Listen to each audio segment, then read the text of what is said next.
Muy buenos días a todos, sean bienvenidos a la jornada final, no del Premio Celestino de Cuento de la 26 edición, sino de los espacios teóricos que hemos estado dedicando en el evento a conmemorar aniversarios precisos, efemérides y dedicatorias dentro del evento.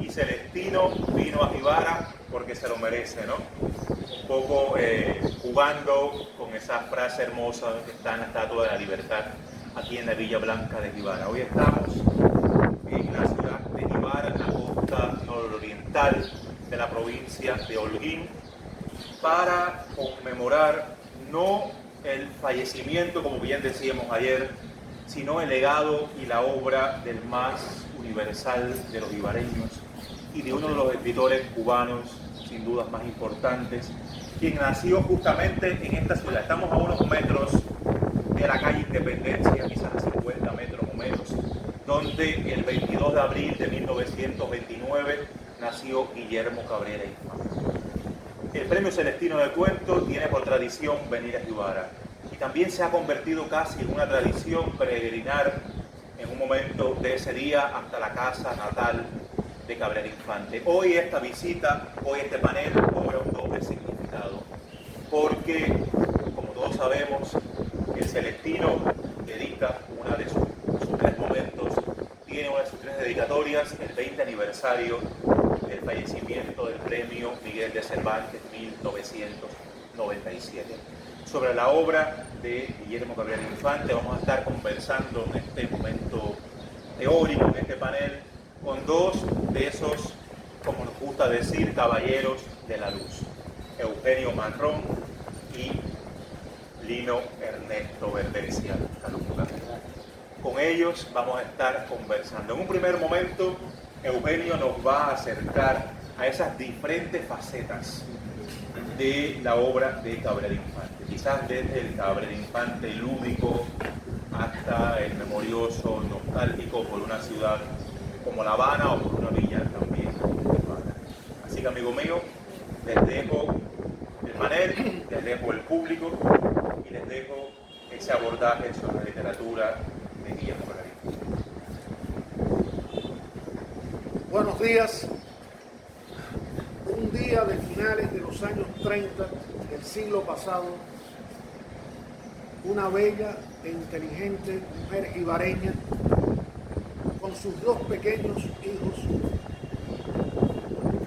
lanza esta propuesta ante el hecho de que la economía familiar en un hogar humilde no permitía demasiadas expansiones. Así las cosas, esa mujer le dice a sus dos niños: ¿qué prefieren, cine o sardina? Ese título, muchos años después, en 1997, sirve para que Guillermo Cabrera Infante compile una zona importante de su creación verbal relacionada con el cine, puesto que el libro inaugural, en tal sentido, fue ese clásico de la literatura latinoamericana que es Un oficio del siglo XX, publicado a comienzos de los años 60 por Ediciones R, con diseño hermoso de Raúl Martínez, libro en el cual Guillermo Cabrera Infante recogía su quehacer bajo la firma de G. Caín como crítico de cine en la revista Carteles, semanario habanero que en su momento era uno de los más altos de las mejores expresiones del periodismo latinoamericano. Pero volviendo a Cinio Sardina. Cinio Sardina, en 1997, recupera la presencia en grande de Guillermo Cabrera Infante como crítico de cine en un libro. ¿Qué hay en Cinio Sardina? En Cinio Sardina hay muchos de los textos mayores de Guillermo Cabrera Infante relacionados con el cine. Ensayos, o mejor, textos, puesto que Guillermo Cabrera Infante no gustaba de géneros en particular. Cuando le decían, ¿qué novela usted está escribiendo? Dice, yo no escribo novela, yo escribo libros. Así las cosas, en ese libro de Guillermo Cabrera Infante, que es Cinio Sardina, hay textos inolvidables para los amantes del cine,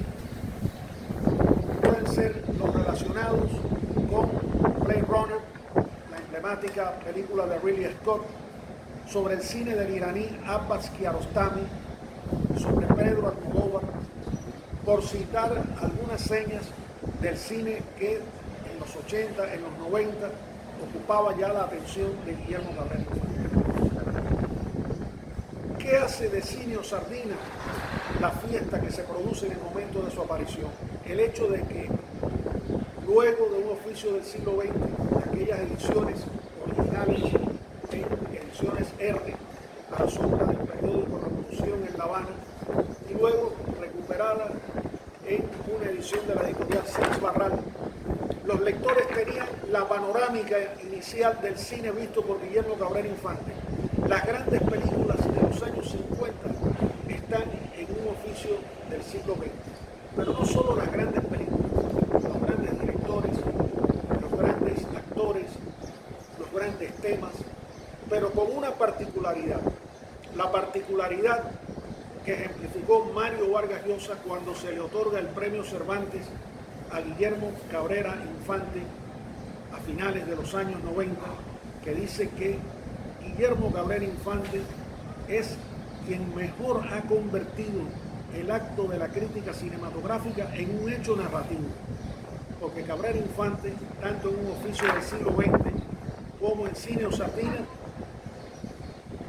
no es un crítico de cine per se, es un escritor, un narrador que utiliza el cine para expansión del acto de narrar y solamente puede asomarse a las interioridades de una película desde la perspectiva de quien disfruta la narración de la literatura y quiere convertir la película en una narración, en un objeto verbal transmitido a través de la página al lector. Así las cosas, el lector de las críticas de cine de Guillermo Cabrera Infante es un espectador especial por partida doble.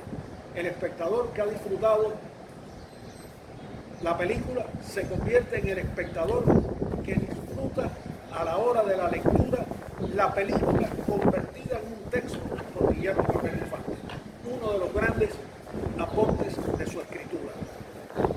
Pero no solo ese es uno de los aportes cardinales, aunque en su momento fue muy señalado por los críticos y por la prensa especializada como una de las grandes maneras que tenía Cabrera Infante y que bien le habían valido el premio Cervantes. Cabrera Infante es deudor en sus cuentos y de modo especial en su novela Tres Tristes Tigres y también en La Habana para un infante difunto de varias vertientes de la literatura que él gustaba, manejaba como lector y las convertía en clave cubana en una manera de sapiencia literaria. Digamos, por ejemplo, que en Tres Tristes Tigres hay todo un muestrario de cómo la literatura es un goce infinito a la manera de los grandes clásicos británicos como Tristram Shandy de Sterne, que a su vez venían ¿de dónde? Del ingenioso hidalgo Don Quijote de la Mancha. En su discurso de recepción del premio Cervantes en Alcalá de Henares, Guillermo Cabrera Infante recordaba lo posible de que Cervantes hubiera escrito el Quijote en América y que hubiera sido maravilloso imaginarse a Cervantes, al Quijote y a Sancho en tierras americanas. De esa forma, con ese homenaje, Cabrera Infante refrenda su vocación cervantina como narrador, porque Tres Tristes Tigres es una novela absolutamente cervantina.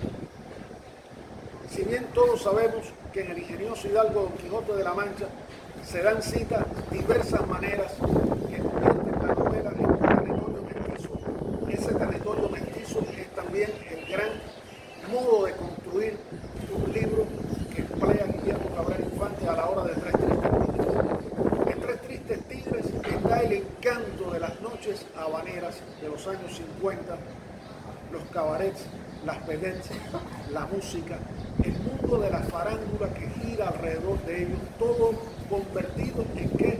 En personajes de gran literatura, personajes que hubieran hecho las delicias de un Marcel Proust redimido en La Habana de aquellos años. Cabrera Infante, por ejemplo, en ella cantaba boleros, percibamos eso, pero también convierte el juego en una extensión de su propia vida. Los amigos que se han convertido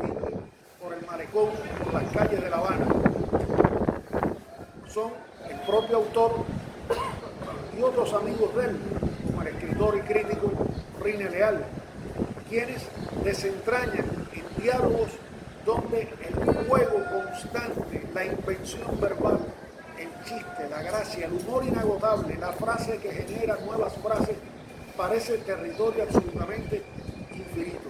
Pero está también una de las zonas más elogiadas de Tres Tristes Tigres, que es la muerte de Trotsky, vista por varios autores cubanos, donde Guillermo Cabrera Infante aprovecha casi de una manera de calco fiel, gozoso del original, las escrituras de Alejo Carpentier, de Nicolás Guillén, de Virgilio Piñera, por citar algunos ejemplos, de Sama Lima, para contar cómo fue la muerte de Trotsky. Esa muerte que muchos años después otro escritor cubano, Leonardo Padura, en El hombre que amaba a los perros, describe de manera muy interesante.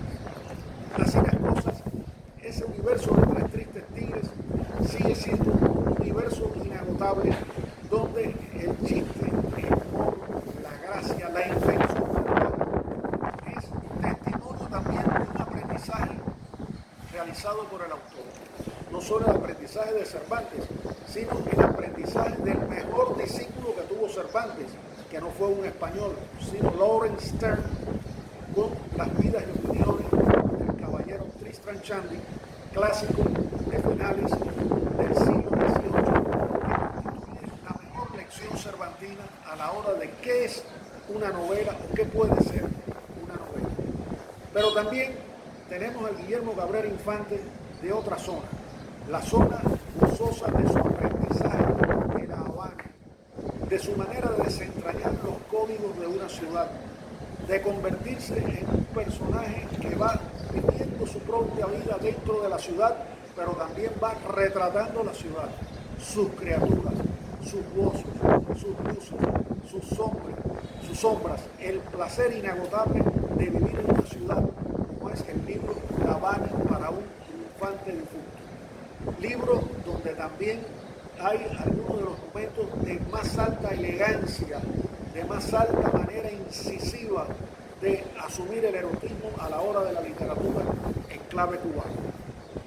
Yo como lector a veces me han preguntado, ¿cuál prefieres, Tres Tristes Tigres o La Habana para un infante difunto? Yo prefiero La Habana, sin desdeñar a lo más mínimo Tres Tristes Tigres, porque creo que en La Habana para un infante difunto está la suma de diversas combinadas muy ilustrativas para una novela que retrata una ciudad, retrata la vocación de un escritor para desentrañar esa ciudad y vincularla a la gran estirpe de las ciudades fundadas por escritores. En La Habana para un infante difunto, La Habana de Guillermo Cabrera Infante es también lo que fue el Dublín de James Joyce en sus cuentos legendarios de dublinenses o en su inagotable Día de Junio del Ulises. Pero también en La Habana para un infante difunto está la mirada y el asombro del niño de provincia que llega a La Habana siendo un niño de 12, 13 años y aprende desde pequeño la ciudad. De cierta manera, la mirada del joven gozador, joven gozoso de la vida que hay en La Habana para un infante es también la de ese niño convertido en ese hombre. Uno de los libros donde memoria, simpatía, humor, acercamiento a las entrañas urbanas de una gran metrópoli latinoamericana, desentrañamiento de sus coordenadas humanas, vivenciales, alcanza una dimensión extraordinaria. Pero también está el Guillermo Cabrera Infante de chistes inagotables y el Guillermo Cabrera Infante que en conversaciones hacía siempre de su estilo una expansión de lo que ya se veía en Tres Tristes Tigres. Es decir, Cabrera Infante era un tigre inagotable salido de su novela. Otra zona que merece suma atención es la de Guillermo Cabrera Infante como crítico literario, en particular en su mirada, en su manera de enfocar grandes novelas. Recuerdo, por ejemplo, una memorable crítica, casi un ensayo sobre una de las novelas capitales de la literatura alemana, Radetzky, del escritor austriaco alemán Joseph Roth, que es uno de los grandes libros sobre la Primera Guerra Mundial, el comienzo de la Primera Guerra Mundial, el estallido, la fractura del orden europeo. Esa novela es leída con una agudeza extraordinaria por Guillermo Cabrera Infante y publica una crítica, una reseña amplia, casi un ensayo en la revista mexicana Letras Libres con este tema. Hay que recordar también que este entorno en el que estamos, Guevara, es el entorno donde se funda la sensibilidad del escritor. El escritor y su sensibilidad, Guillermo Cabrera Infante con su hermano Sabá Cabrera Infante, que era cineasta, estaba vinculado al cine que tanto amaba a Guillermo Cabrera Infante. Ambos, la sensibilidad nace aquí en Guevara, nace en el momento en que la madre les hace la pregunta de cine o sardina y los dos muchachos dicen no, sardina no, cine, queremos cine. Habría que averiguar aquí, en esta zona cercana, dónde está o dónde estuvo el cine de Guevara, porque es ahí, ese es el lugar donde homenaje a Guillermo Cabrera Infante. No la casa donde nació, sino el cine. Guillermo Cabrera Infante es un hijo del cine, y el cine es el que auspicia, crea todo el territorio del gozo de la literatura. Los personajes de Guillermo Cabrera Infante, por ejemplo, en Tres Tristes Tigres, personajes de los cabarets, los amigos escritores que conversan, todos están desplazándose siempre cinematográficamente en una suma de planos diversos, de forma tal que la novela, el puste, que es Tres Tristes Tigres, es también una construcción fragmentada que se va uniendo plano a plano de diversas películas.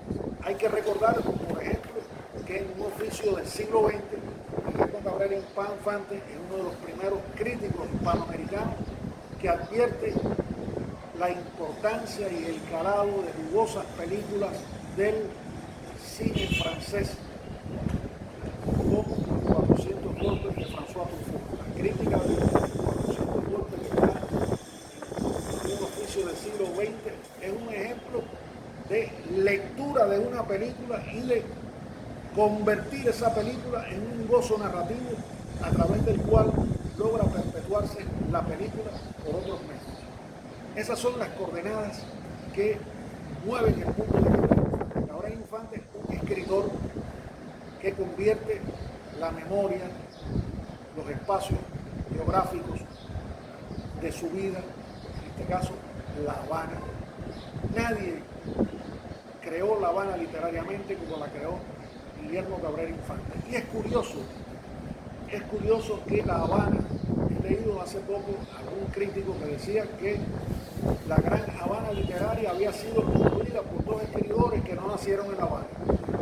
Uno es Guillermo Cabrera Infante, que nació en Guevara, y el otro es Alejo Carpentier, que nació en Lausana, en Suiza. Es decir, dos habaneros incorporados a La Habana son los que describen y ensalzan la Habana literaria en un gran hecho narrativo. Así las cosas, estamos celebrando la obra de Guillermo Cabrera Infante a la sombra de una fecha luctuosa, el aniversario 20 de su fallecimiento. Pero esa fecha luctuosa sencillamente indica el momento en que la obra de Cabrera Infante alcanza otra dimensión, la dimensión que otorga la partida física del autor. Celebramos un académico universal, un director de cine a la hora de escribir textos, un hombre que desde el cine llega a la narrativa, llega a la literatura, una simbiosis fabulosa, y en el ámbito de la lengua española la convierte en una experiencia cervantina. ¡Qué maravilla que un oficio del siglo XX, el oficio de crítico de cine, sea también encontrarse con el gran oficio de la novela que inaugura Cervantes! Esas son las coordenadas del Jibareño Universal que esta mañana recordamos aquí. Muchas gracias a Eugenio. Yo recordaba mientras hablaba de interés por el cine de Cabrera Infante. Infante, y quiero destacar además que es uno de los fundadores de ese primer momento de la Cinemateca de Cuba, en los años 50, después estaría refundada, se cumplen 65 años este año, pero ya en los años 50 con un grupo que estaba alrededor de la sociedad cultural Nuestro Tiempo, donde estaba Vigón, donde estaba, no recuerdo el nombre,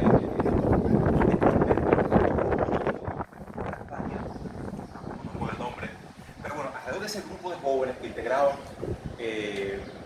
digamos, las filas de la sociedad cultural de Nuestro Tiempo, se crea ese primer proyecto de Cinemateca de Cuba, donde empiezan a proyectarse por primera vez películas que no eran asiduas al cine en La Habana. Pienso en clásico soviético, pienso en el cine francés de esos mismos años, que no se presentaba con la asiduidad del cine, aunque Gabriel Infante, como bien decías, fue un gran defensor y un gran amante del cine estadounidense.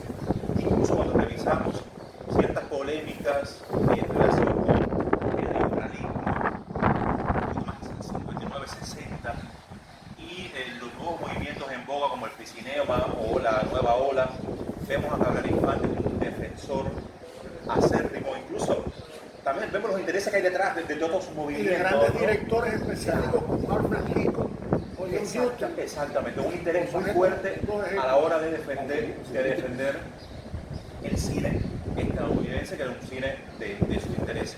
Subrayar en esto además el Gabriel Infante es guionista de cine, que no lo hemos mencionado, pero escribió al menos que recuerde 3 guiones. Y se atrevió con una de las novelas más difíciles, Bajo el que es Bajo el Volcán de Malcolm Lowry. Incluso hay una guión para una película llamada La ciudad perdida con Andy García, ya en el 90 y tantos, también un guión de Gabriel Infante.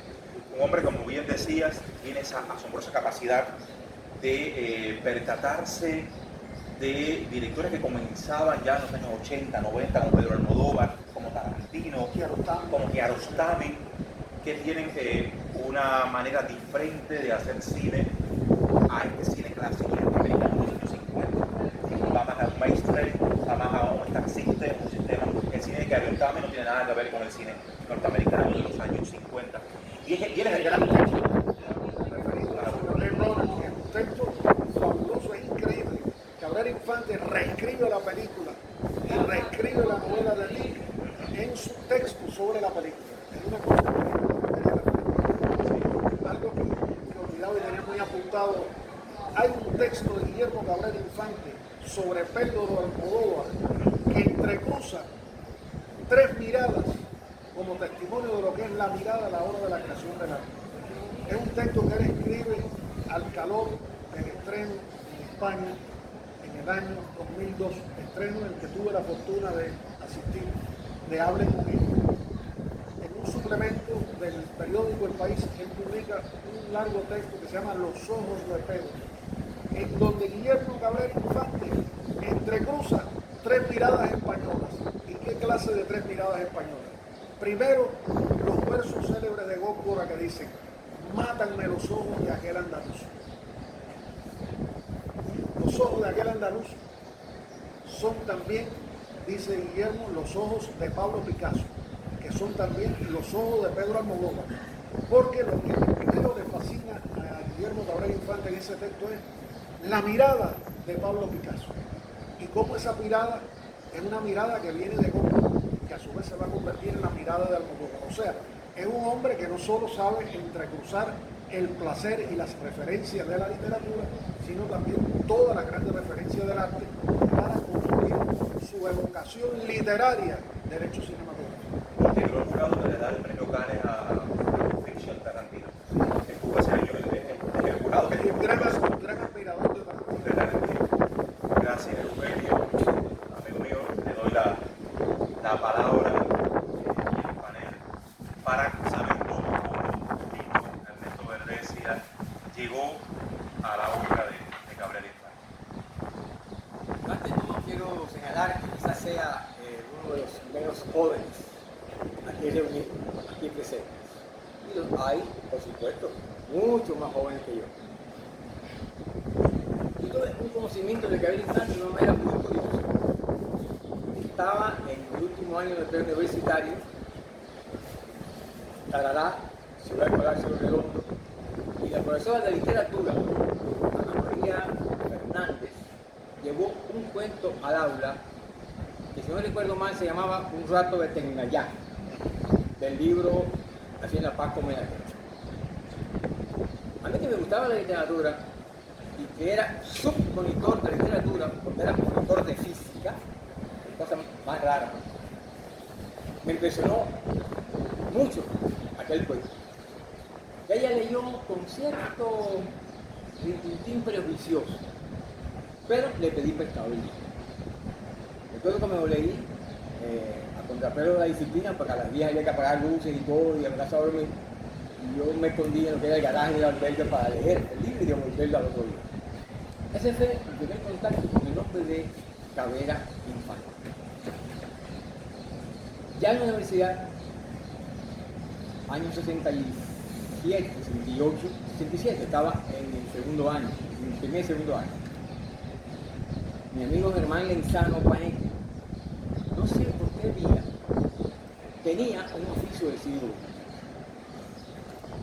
Y por cierto, yo vivo compilando títulos de libros de expresión. Y ese es uno de los títulos que más un oficio de siglo. Porque ¿qué actividad humana podría ser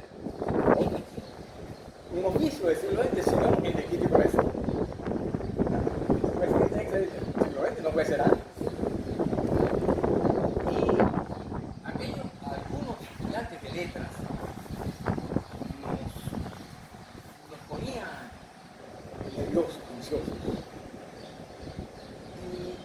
Y en la primera crítica de cine que yo hice y publiqué en el boletín Mambí, que era el boletín de la revista Mambí, que dirigía un economista, estudiante de economía, economista después, Pedro Josep, Cuenca, creo, o algo así, que estaba como encontrado, creo así después, con la revista Taller Literario que dirigía Pedro Ortiz,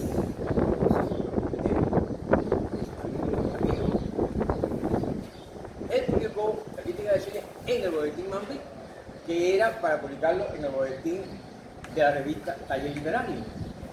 La crítica era a la jauría humana, de Arthur Penn, protagonizada por Marlon Brando. La crítica se llamaba Una jauría dolorosamente humana. Y yo cometí, no sé, ya cuando me mataba y me sentaba, un excervo tomado de una crítica de Caín Infante, de un oficio de Ciudad. Y recuerdo que el profesor de estética, Luis Castro Herrera, para mí, el profesor de estética, lingüística, estética y teoría literaria, yo tenía así 3 materias, director fundador de la revista Santiago,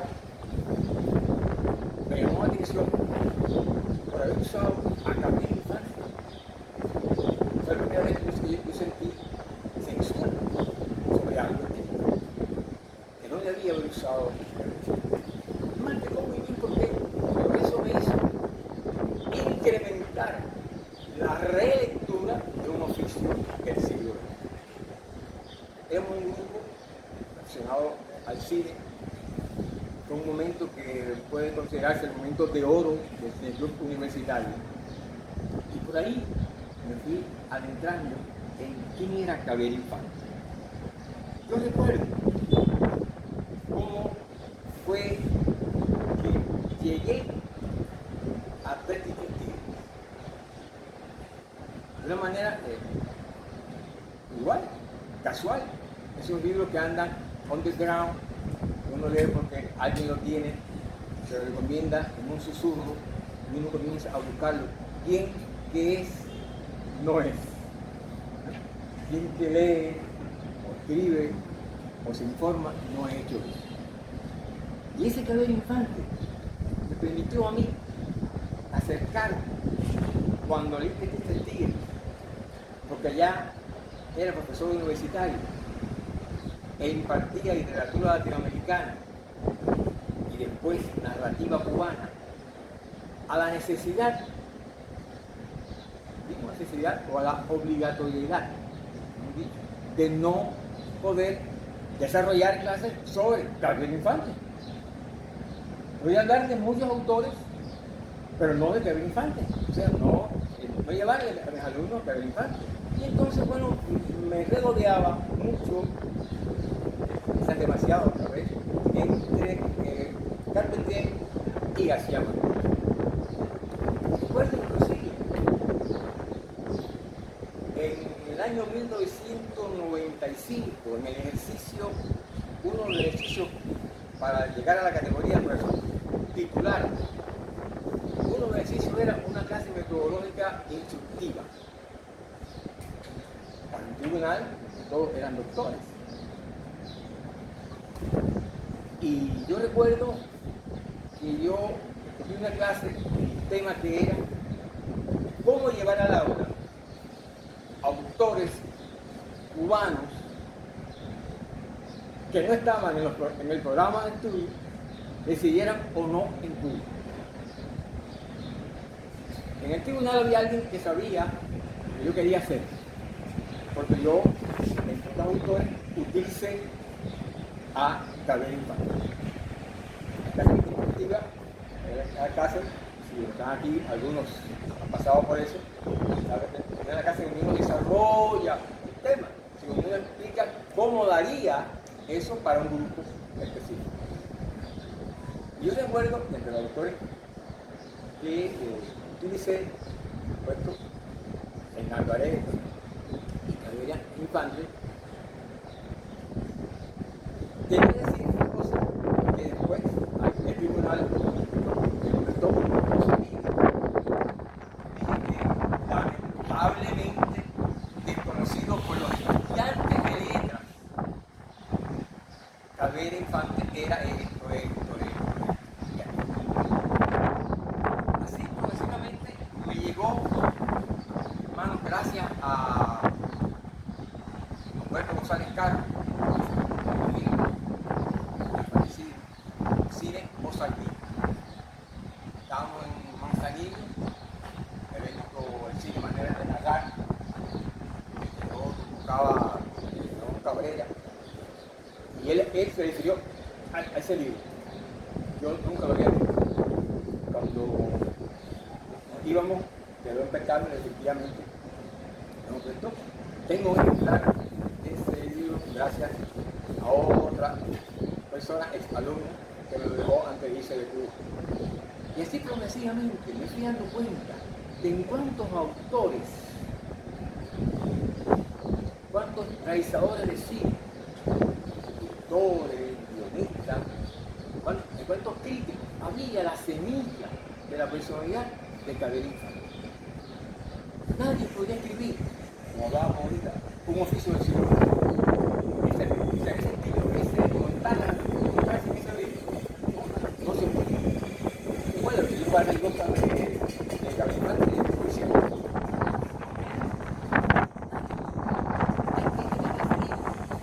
Yo me releo, tengo a veces que, porque eso sin pena ninguna, tratar de entender.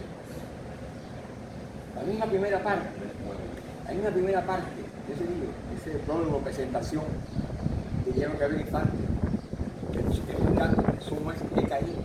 ¿Quién es Ecaín? Yo hay que hay un post-boom adelantado, hay una literatura que es, sí, es una metavisión muy gozadora, una cosa única, pero de marca mayor. Cuando con el tiempo me leí La Habana para un Infante del Fruto, me leí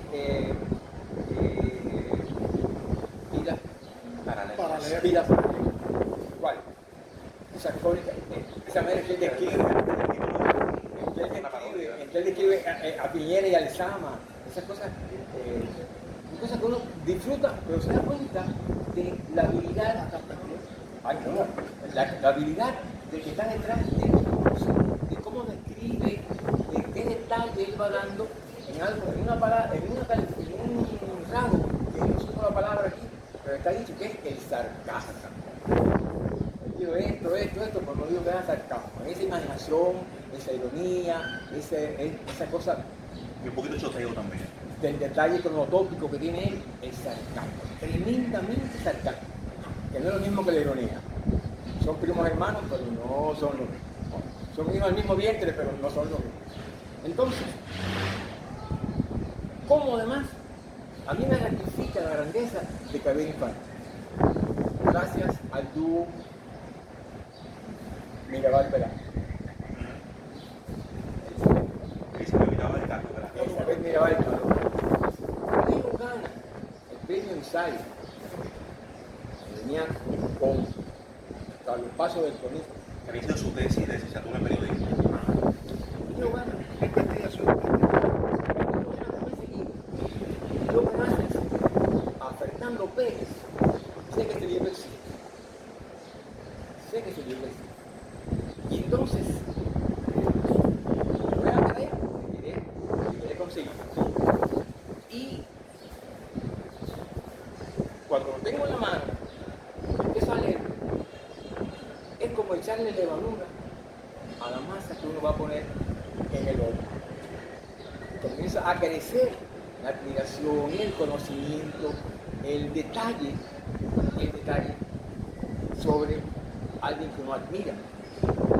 Y un día de casualidad, en el pasillo de la facultad, un joven se me acerca y me dice, yo no conocía mucho, no tenía mucha relación con él.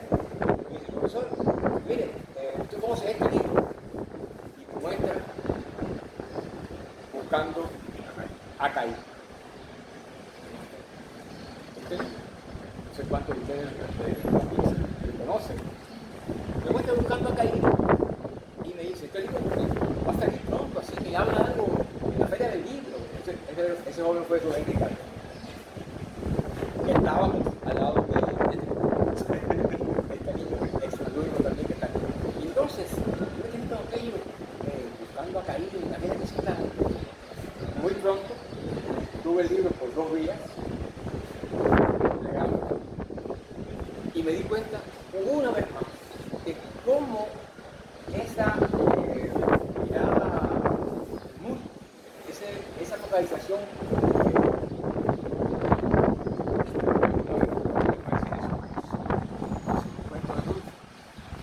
cómo varias miradas, varios testimonios dan la imagen mosaico que permite ver cómo era Claver Infante. Y uno se queda corto, Hay testimonios de todo tipo, gente que estuvo cerca, muy cerca, gente que más o menos lo aceptó, gente que lo incorporó, gente que más o menos lo estudió. Hay de todo. Son los testimonios utilizados para el primer libro, que quedan como material aprovechado. Es como lo que queda.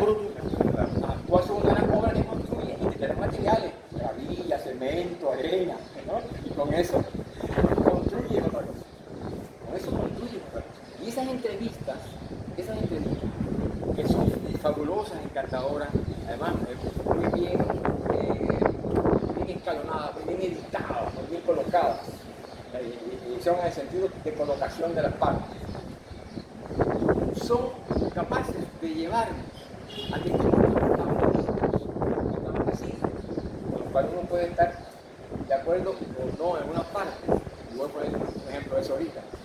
Que yo siempre que hablo de Claver Infante, tengo que hablar de él, lamento cuando fui profesor, el año 2014, la asignatura en que di, no pude desarrollar mi criterio sobre Claver Infante.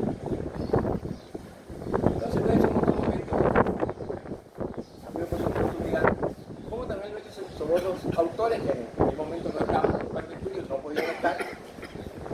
Y voy a decir, por ejemplo,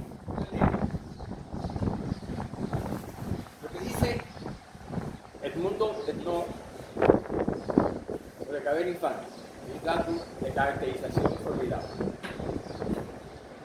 Guillermo y yo estábamos y estamos en polos opuestos de cierta visión del mundo, o, si prefieren, de las cosas.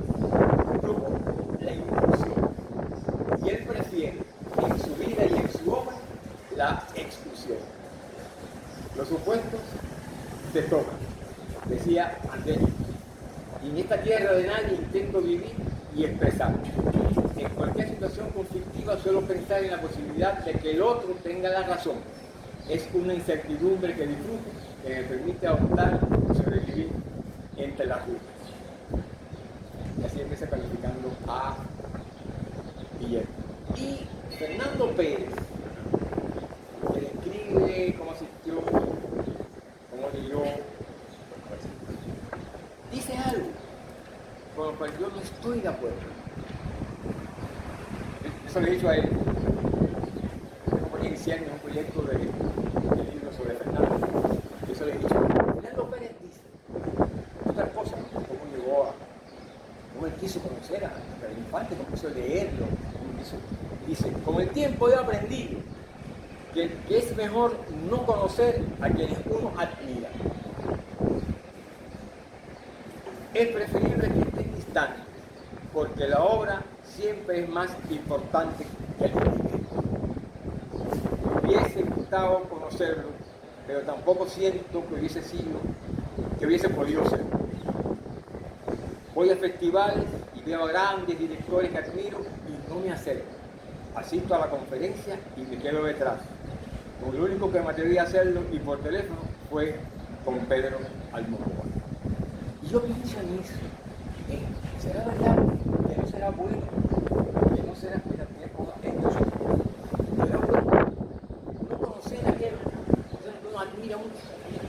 Yo le he dicho a Fernando, si eso es verdad, entonces yo no lo conozco a usted. Porque he estado con él, he convivido en su casa, conversamos a veces que nos vemos de 1000 temas personales. Y digo, ¿conocer a él? ¿En qué medida? O él estaba hablando de conocer en el sentido de admirarse, de extraer, de asimilar, de nutrirse de la visión cinematográfica. De que ese conocer, siempre creo que ahí está referido más a eso que al conocer, tener la amistad, el conocimiento de la persona. Yo creo que Gabriel Infante, y tuve el privilegio de tener un profesor como Ricardo Antonio, como la cultura retirado en Barreño, que conoció y convivió en La Habana en etapas de Infante. Recuerdo cosas buenas y no buenas de Gabriel Infante, que él nos contaba. Es su testimonio. Un día vamos Ricardo Velasco, le dije, quizás si te hubieras entrevistado a Ricardo Retirado, ese hubiese dado un evento. Él organizaba de Guillermo que él conoció. Guillermo y su hermano, que él conoció. Pero realmente, yo me sentí contento, nervioso, orgulloso, preocupado cuando me dijeron que iba a estar aquí en este programa. Uno, por toda esa tradición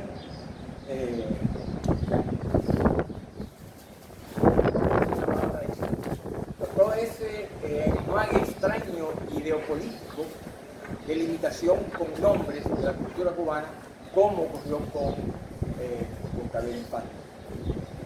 Llámese escritura, llámese limitación, llámese como se le llama.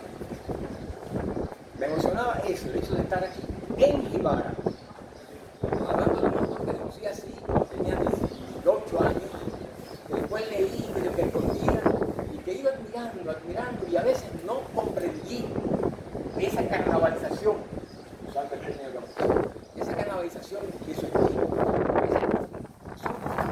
esa conexión.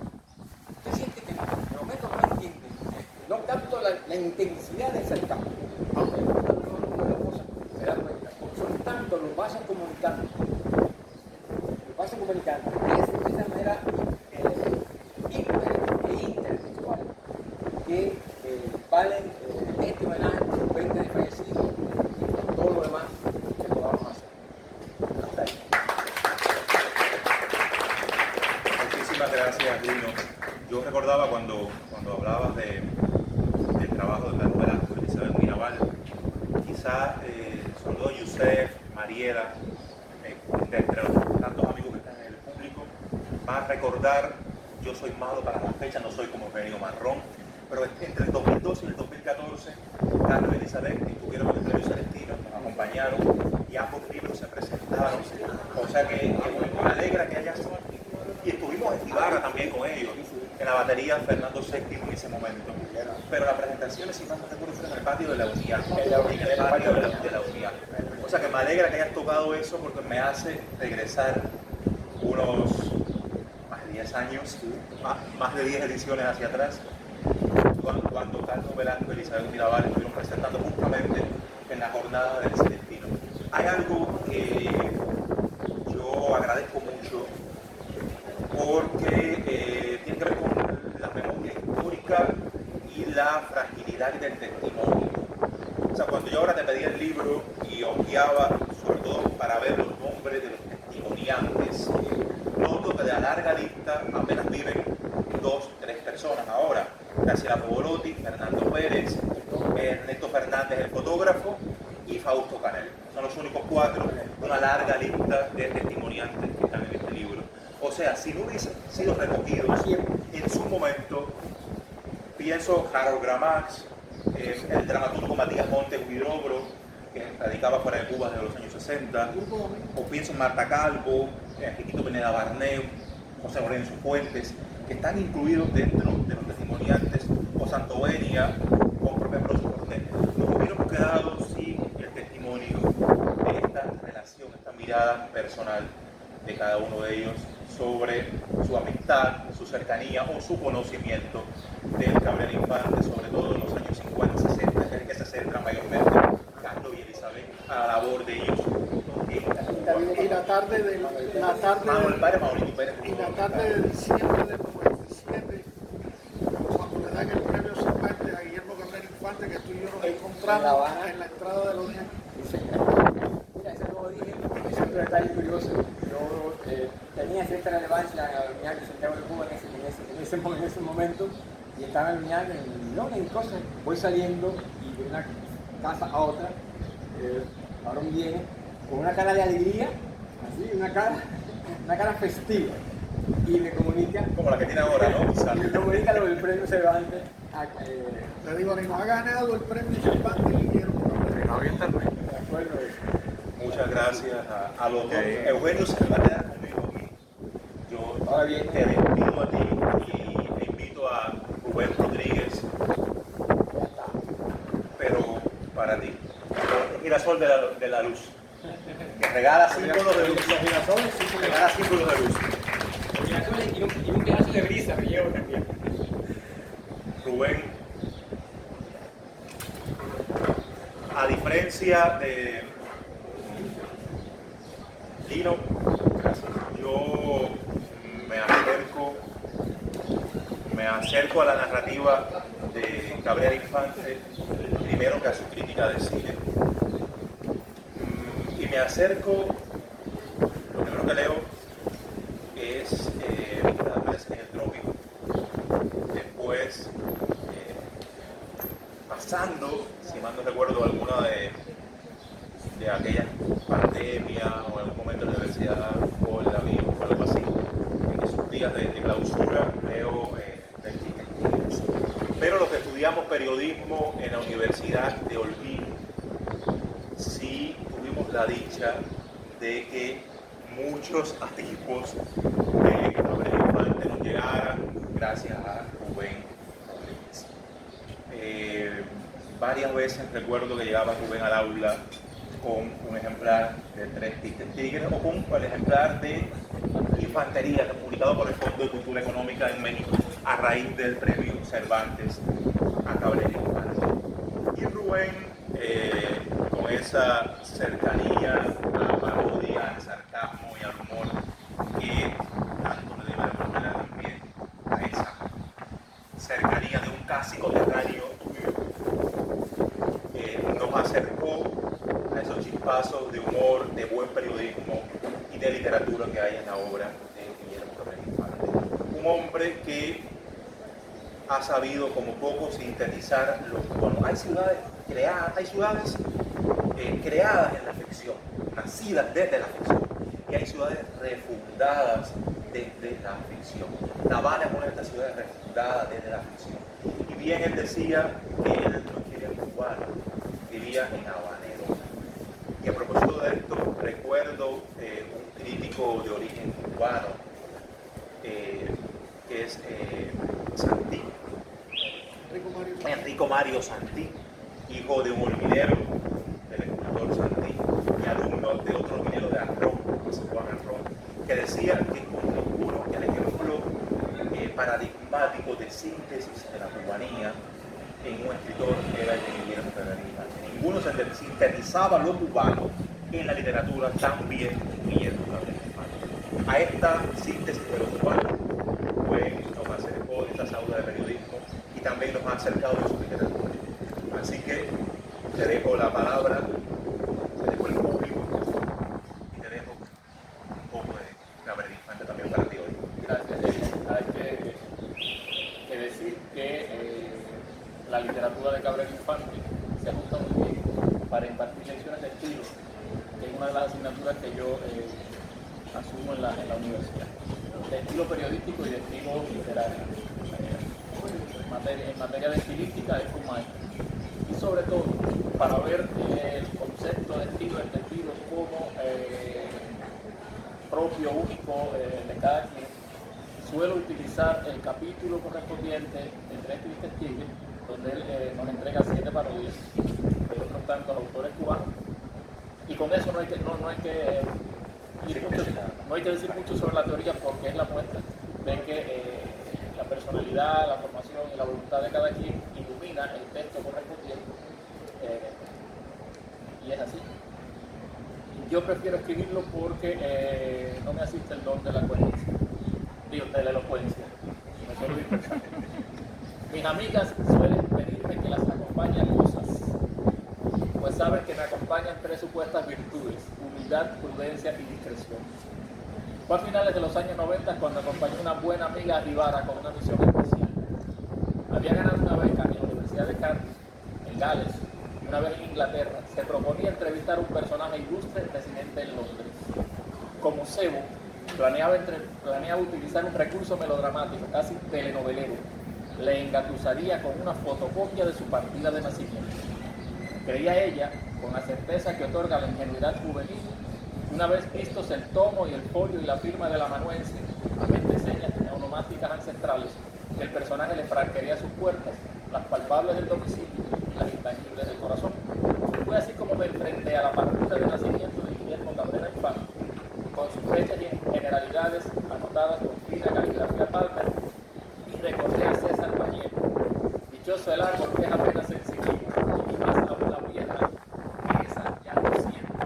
Yo estaba superando a la compañera piedra en materia sensible, mientras mi amiga se derretía de supremo gozo y retrataba una y otra vez las páginas rayadas del legado.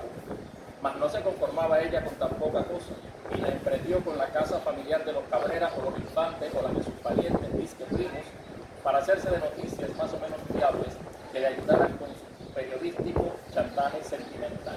De Guillermito, que así le seguían llamando, le aportaron cierta información con la extraña familiaridad con que muchos escucha hablar de un primo de afuera, también sobre las hijas de Guillermo y algún que otro cosillero.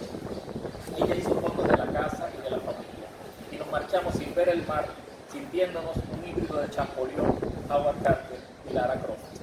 Por supuesto que ella jamás logró la deseada entrevista, porque se extravió en un laberinto kafkiano de decanes, editores, representantes e intermediarios, sin siquiera aproximarse. Por esos años, un brillante y joven pintor holguinero recién emigrado coincidió con Caín en España y le hizo saber orgullosamente que era paisano de Holguín, a lo que Guillermo le riportó: se te nota, hijo, se te nota. Por eso yo, en materia idolátrica, prefiero la distancia y el pedestal antes que la peligrosa proximidad desacralizadora. A Cabrera Infante había llegado por sus inigualables críticas de cine, de las cuales existen los mismos remedios a los que lastra la parafernalia forense de la crítica de arte correcta. Las de Caín, sin embargo, ostentaban el sello distintivo el que le permitía fabular, novelar, cotillear, chismear, producir una obra de arte paralela que le permitía encomiar o no el arte desde el arte, y que el lector admirase por igual la causa y la consecuencia. Esto le permitía sortear los obstáculos que el método puede ocasionar a la comprensión de la crítica. Me llamó la atención que en alguna alusión cetrera dijese que en su tierra no se le llamaba comilfo al pequeño gerifalte lagartijero de los campos de Cuba, sino triunfar en calor, lo que a su entender le otorgaba al bicho una capacidad hiperbólica. Adoré su fabulación acerca de los peligros de tener como mascota, en lugar de un canario, a un fénix cantor, y todo para referirse al refractario Orson Welles de los mundos. Y así, placer similar sentí años después, cuando Almodóvar encomiaba a la cinta Lo que el viento se llevó y lucubraba que Scarlett O'Hara, la protagonista, con la palpitante tierra de Tara bajo sus pies, no era una mujer, sino un labriego, y más que un labriego, un símbolo, y nadie se puede casar con un símbolo, ni siquiera Clark Gable. Y les parece que no tiene relación alguna, están en lo cierto, no la tiene. Pero ese mismo recurso emplea el nervoso Recaí en sus aproximaciones cinematográficas. Los libros habían ido llegando poco a poco, gracias a una eficaz y amistosa red bibliográfica que ponía en tus manos verdaderas maravillas. El consumo debía ser furtivo y fugaz, porque a ese amigo que te lo facilitaba se lo había prestado otro amigo, y a este otro, y a este otro, y a este el celoso dueño del tesoro impreso. Siempre con la advertencia de borrarlo con páginas del periódico Gráfico a la revista Americana. Lo primero, los técnicos de camuflaje y enmascaramiento. Lo segundo, con precaución, y eso siempre se cumplía. De Guillermo Cabrera Infante aprendí a apreciar el estilo narrativo o el periodístico, que no es lo mismo, pero es igual, donde el elemento lúdico, o sea, de juego, de diversión, gratificante, desempeña una función especial. El non plus ultra, tal vez porque uno ama lo que se le parece, lo que hallé en ese capítulo de Tres Tristes Tigres, donde la muerte de Lev Davidovich Trotsky, aka Trotsky, es referida en 7 parodias que aluden a otros tantos conocidos escritores cubanos. Por cierto, al leerla, no me extrañó que Tres Tristes Tigres esté incluida entre las 4 mejores novelas de la década de 1960, junto con Celestino antes del alba, de Reinaldo Arenas, El siglo de las luces, de Alejo Carpentier, y Biografía de un cimarrón, de Miguel Barnet. Este recorrido leve de 3 amigos a través de la noche insular habanera, engrandecida por la prosa rutilante de Cabrera, se multiplica en un juego de espejos magnífico, alcanzando pluralidad de dimensión en lo narrativo lingüístico, desde el rocambolesco speech de bienvenida tropicana en Spanglish, traductores, pasando por el desaguisado del bastón perdido y confundido del turista americano, que revela la intención vaciladora del autor, no para empatar al bourgeois, sino para joder al americano, que no es lo mismo, pero es igual, hasta llegar a las deliciosas séptuples parodias de Marras. Y con esto vamos cayendo en lo que el estilista y crítico literario británico John Middleton Murray, esposo y tempranamente de la señora Catherine Marshall, llamara el problema del estilo. No es simplemente una cuestión de técnica, sino una expresión profunda de la personalidad del escritor. Algunos de los aspectos clave de su visión incluyen el estilo como reflejo del pensamiento, o sea, íntimamente ligado a su manera de percibir el mundo y de construir la autenticidad y la emoción. Dígase cuando el escritor logra transmitir su visión con sinceridad y emoción genuina. La influencia de la tradición al reconocer que el estilo se forma a partir de una literatura previa, pero debe evolucionar para ser único, así como la precisión y la claridad. De ahí que a Cabrera Infante se le conozca por su estilo literario innovador y el uso del lenguaje coloquial cubano. Su obra más famosa, Tres Tristes Tigres, es un ejemplo de su enfoque experimental, donde juega con el lenguaje, el humor, la oralidad, para capturar la esencia de una Habana idealizada, un lugar vibrante, lleno de música, humor y vida nocturna, pero también un recuerdo que se les parece. Su estilo se caracteriza por el empleo del argot popular cubano, con el uso de expresiones y giros lingüísticos propios de la cultura local, la narración fragmentada, al utilizar estructuras narrativas no lineales, múltiples voces y perspectivas para enriquecer la historia. La utilización del humor y los juegos de palabras, con la presencia de la ironía, el doble sentido y las referencias culturales entre las cuales sobresale el cine. Se ha señalado con justeza que el uso de juegos de palabras y el argot cubano, así como el cotilleo como fórmula narrativa, el chismeo, el chismera, incluso en su ensayística, además de hechos lleva una forma de resistencia cultural para mantener viva su identidad, la que terminó con el exilio. La narración fragmentada, una de sus características más distintivas, rompe con la estructura tradicional de la novela y crea una sensación de caos controlado, a partir del cambio constante de narradores, el uso de diálogos monólogos que se entrelazan sin una estructura fija, los saltos temporales y espaciales, pues no siguen una línea cronológica clara, sino que se mueven entre anécdotas, recuerdos y situaciones diversas. Así como la experimentación con el lenguaje, que juega con palabras y estilos narrativos para componer una obra que se siente más como una experiencia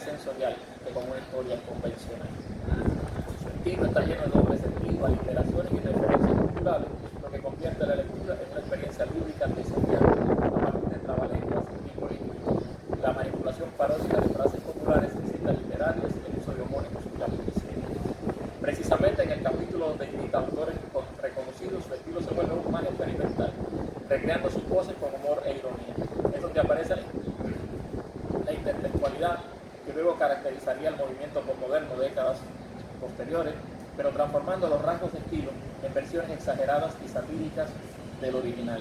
Cabrera imita su sintaxis y vocabulario en tono burlesco con amados críticos, pero también con visos de homenaje y reconocimiento de estos autores.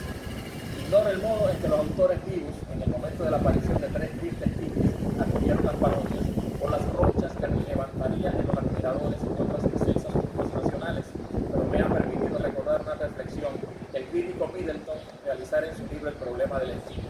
Él refiere que el ejercicio de la imitación y la parodia supone la adquisición previa de un modo personal de decir, y ejemplifica que William Shakespeare solo pudo imitar el estilo de su famoso contemporáneo, y el tanto ya era Shakespeare.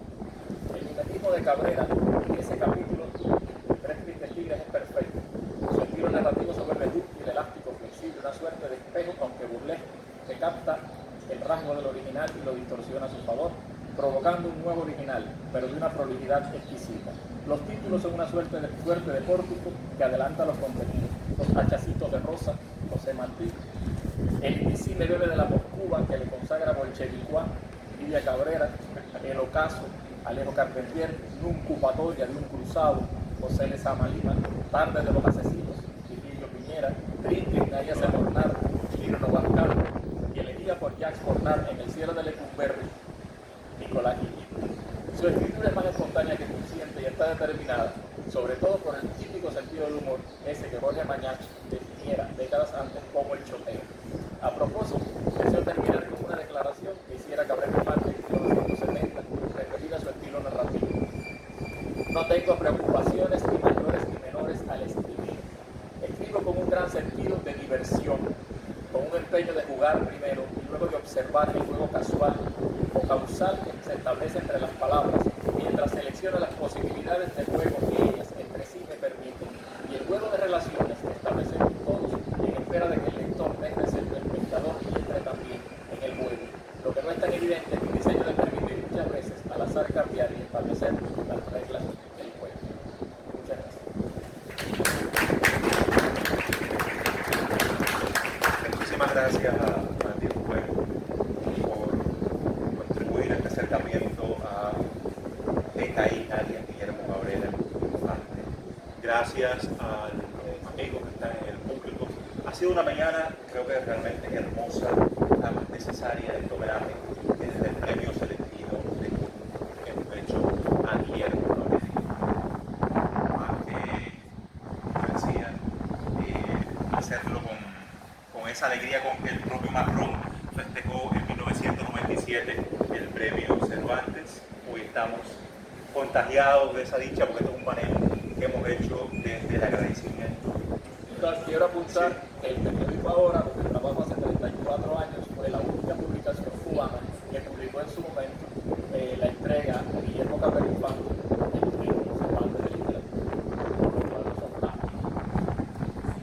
Así que muchas gracias a todos. Vamos a seguir en el horario de la tarde con una mesa de lectura, también un homenaje a Caí desde Tibara, y ya nos llegaremos por la zona de la casa natal, quizás también por el Teatro Colonial de Tibara, porque bueno, era el momento, al menos en los años 50, donde se veía cine en Tibara. Funcionaba como cine teatro. No sé, ya en los 30 de la infancia, en los 30 de la infancia de Caí, donde era, pero ya sí, finales de los 40, inicio de los 50, era el sitio donde se veía cine en Tibara. Muchas gracias a ustedes, los acostumbrados girasoles de la luz. Gracias a todos y seguimos en el premio selectivo.